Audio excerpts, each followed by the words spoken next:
Hello everyone, already before టాపిక్లో bridge rectifier కోసం అయితే చెప్పాను కదా. సో ఇప్పుడు బ్రిడ్జ్ రెక్టిఫైర్ మనం సమ్ పార్ట్ అనేది ఎలా చేస్తామనేది కూడా చెప్తాను. సో సమ్ పార్ట్ చేసే ముందు మనం ఏంటి అంటే ఇక్కడ మనకి ఏ వాల్యూస్ ఇచ్చారనేది చూడాలి. సో ఇక్కడ మీరు చూసినట్టయితే 230 వోల్ట్స్, ఓకేనా, చూడండి 230 వోల్ట్స్ 50 హెచ్ఎస్ ఏసీ సప్లై ఇచ్చారు. N1 వాల్యూ ఇచ్చారు, N2 వాల్యూ ఇచ్చారు. N1 వాల్యూ ఎంత అంటే 10 ఇచ్చారు, N2 వాల్యూ ఎంత అంటే 1 ఇచ్చారు. కానీ నాకు వచ్చేసరికి ఏంటంటే సెకండరీ వోల్టేజ్ వాల్యూ తెలియదు. ఆ సెకండరీ వోల్టేజ్ వాల్యూ కనుక్కోవడానికి నేను ఇప్పుడు ఒక డెరివేషన్ అనేది చేస్తున్నాను, అంటే ఒక సమ్ అనేది చేస్తున్నాను. ఎలా వస్తుందో చేసే ముందు ఒకసారి మీరు చెక్ చేస్తే మీకు తెలుస్తుంది. ఆల్రెడీ బిఫోర్ టాపిక్లో కూడా ఎక్స్ప్లెయిన్ చేశాను, ఫుల్ వేవ్ రెక్టిఫైర్లోని అలానే హాఫ్ వేవ్ రెక్టిఫైర్లోని. ఇప్పుడు చూడండి, బ్రిడ్జ్ రెక్టిఫైర్లో నాకు ఏమేమి ఇచ్చారని చెప్పాను. ఎంతెంత ఇచ్చారు? ప్రైమరీ వోల్టేజ్ ఇచ్చారు, అంతేనా? ప్రైమరీ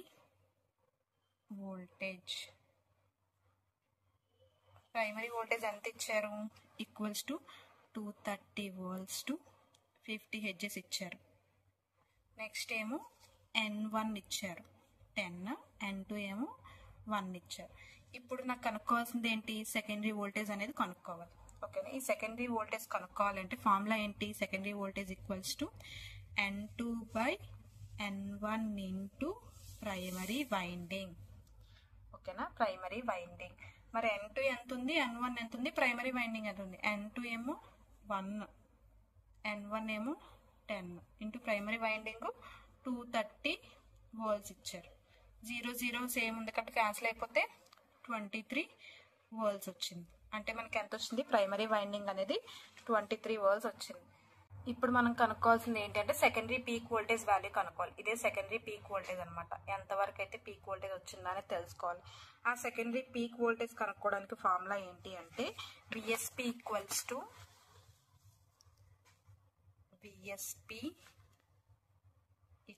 టు VS ఇంటూ √2 అనమాట. VS into √2.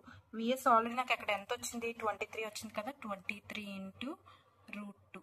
సో ఇది మనం క్యాషియోలో చేయాలి. 23 ఇంటూ √2 చేద్దాం. 23 ఇంటూ √2 చూడండి. 23 ఇంటూ √2 చేస్తే ఎంత వచ్చింది? 32.52 వచ్చింది. అంటే 32.52 వోల్ట్స్ వచ్చింది. అంటే 5269 అంటే సేమ్ 32.53 వోల్ట్స్ రాసుకోవచ్చు కదా. సో అందుకే ఎంత రాస్తున్నాను? 32.53 వోల్ట్స్ అనేది రాశాను, ఓకేనా. VSP వచ్చింది. తర్వాత ఏం కావాలి మనకి? అవుట్పుట్ యొక్క పీక్ టు పీక్ వాల్యూ కనుక్కోవాలి. అవుట్పుట్ యొక్క పీక్ టు పీక్ అంటే ఇదే కదా మనకు వచ్చిన అవుట్పుట్ ఇదేనా? సో దీని యొక్క పీక్ వాల్యూ అనేది మనం కనుక్కోవాలన్నమాట. దీని యొక్క పీక్ వాల్యూ, ఆ పీక్ వాల్యూ కనుక్కోవడానికి ఫార్ములా ఏంటి? VP equals to VSP minus load resistance formula, ఓకేనా. VSP minus load resistance formula. VSP ఎంత వచ్చింది? 32.53 మైనస్ లోడ్ రెసిస్టెన్స్ ఎంత అని చెప్పాను ఆల్రెడీ బిఫోర్ టాపిక్లో, 0.7 వోల్ట్స్. అందుకే 0.7 రాశాను. ఇప్పుడు 32.53 మైనస్ 0.7 చేయాలి. 53 మైనస్ 0.7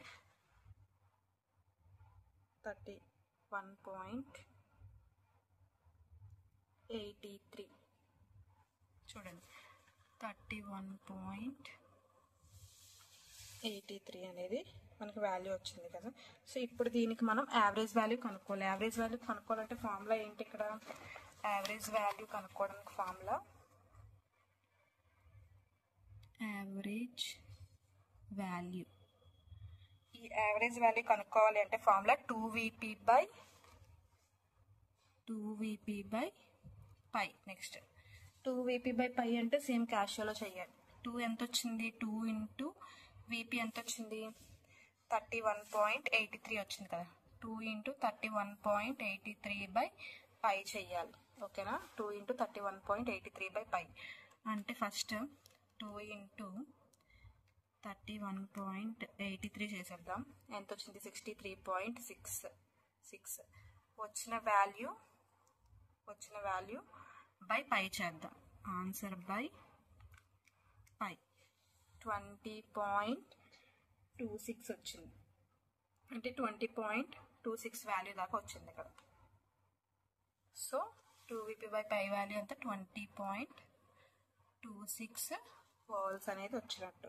నెక్స్ట్ మనం కనుక్కోవాల్సింది, ఆల్రెడీ ఇప్పుడు డైరెక్ట్ కరెంట్ కనుక్కున్నాం, ఇప్పుడు ఆల్టర్నేటింగ్ కరెంట్ కనుక్కోవాలి.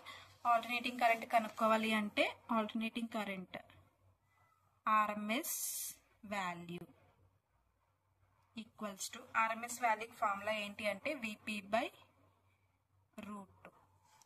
సేమ్ దీనికి Vp/√2 అనేది చెయ్యాలి. మనం Vp వాల్యూ ఎంత వచ్చింది ఇక్కడ 31.83 వచ్చింది. సో 31.83/√2 ఎంత వచ్చినట్టు 22.50.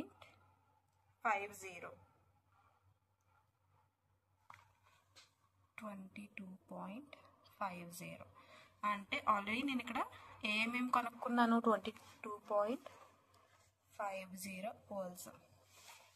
సేమ్ కనుక్కున్నాం ఏంటి, VS కనుక్కున్నాను.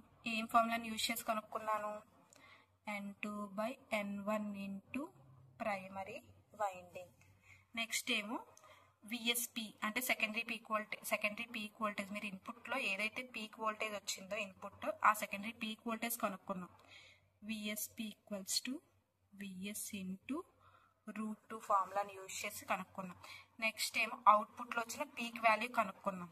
VP equals to VSP minus RL.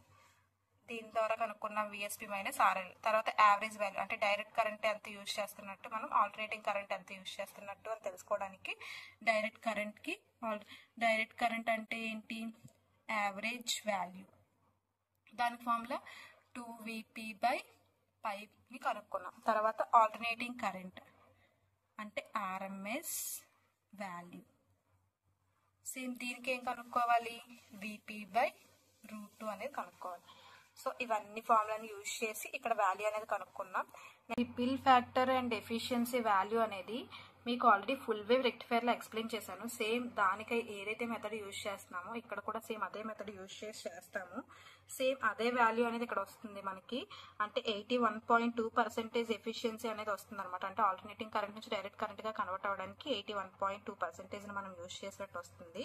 Remaining power అంతా కూడా 18.8% లాస్ అయిపోయినట్టు వస్తుంది అనమాట. సో ఎవరైనా చూడలేని వాళ్ళు ఉంటే ఫుల్ వేవ్ రెక్టిఫైర్లో ఎఫిషియన్సీ రిపిల్ ఫ్యాక్టర్ చూస్తే సేమ్ దాని యొక్క ఆన్సర్ ఇది వస్తుంది. ఒకవేళ ఒకసారి వెళ్ళి చెక్ చేయండి, లేదు ఎవరికైనా అర్థం కాలేదు అంటే కామెంట్ సెక్షన్లో కామెంట్ చేస్తే దాని యొక్క ఎక్స్ప్లెనేషన్ అనేది ఎక్స్ప్లెయిన్ చేస్తాను.